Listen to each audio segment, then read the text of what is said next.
Hi friends, welcome to ARP coin channel. இந்த வீடியோவில் நம்ம எதை பற்றி பார்க்க போகிறோம்னா 50 பைசா நாணயம் 1985 வருஷத்திற்கு கீழே ஸ்டார் குறியீடு உள்ள நாணயம். இந்த நாணயம் ஹைதராபாத் மின்ட் நாணயம். அதாவது இந்த நாணயத்துடைய எடை 5 கிராம். உலோகம் தாமிர நிக்கல். விட்டம் 24 மில்லிமீட்டர். 1க்கு கீழே நட்சத்திர குறியீடு இருந்தால் அது வெளிநாட்டில் அச்சிடப்பட்ட நாணயம். தென்கொரியா. ஆண்டின் முதல் எண்ணை, அதாவது தென்கொரியாவில் அச்சிடப்பட்ட நாணயம். ஆண்டின் முதல் எண்ணான 1க்கு கீழே நட்சத்திர குறியீடு இருந்தால் அது வெளிநாட்டில் அச்சிடப்பட்ட நாணயம். இந்த வருஷத்திற்கு கீழே பாருங்கள், 1க்கு கீழே ஸ்டார் குறியீடு இருக்குது. தென்கொரியாவில் அச்சிடப்பட்ட நாணயம் இந்த நாணயம்.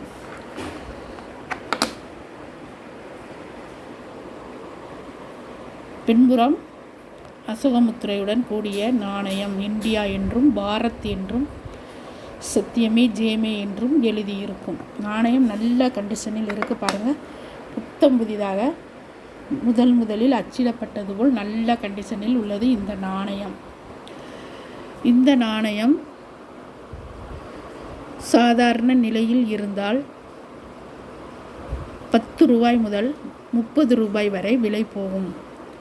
மிக சிறந்த நிலையில் இருந்தால் 50 ரூபாய் முதல் 100 ரூபாய் வரை விலை போகும். நல்ல யூஎன்சி கண்டிஷனாக இருந்தால் 100 ரூபாய் முதல் 400 ரூபாய் வரை விலை போகும். இந்த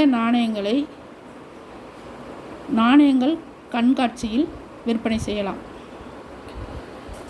அருகில் நாணயங்கள் கண்காட்சி நடந்தால் அங்கு இந்த நாணயத்தை விற்பனை செய்யலாம். இந்த 1க்கு கீழே ஸ்டார் குறியீடு இருக்கிற நாணயம் ரொம்ப ரேரான நாணயம். தென்கொரியாவில் அச்சிடப்பட்ட நாணயம்.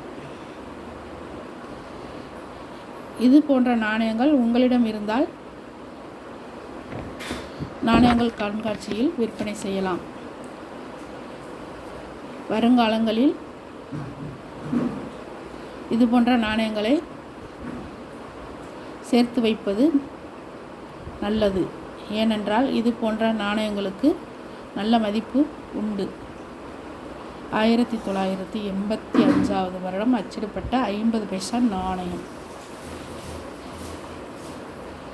எப்பொழுதுமே வருங்காலங்களில் எந்த நாணயத்தை பார்த்தாலும் அதை எடுத்து வைப்பது நல்லது. நாணயங்களுக்கு வருடங்கள் ஆக ஆக அதனுடைய மதிப்பு அதிகமாகிக் கொண்டே போகும்.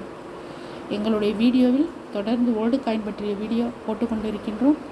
தவறாமல் ஏஆர் காயின் சேனலை ஸ்கிப் பண்ணாமல் பாருங்கள்.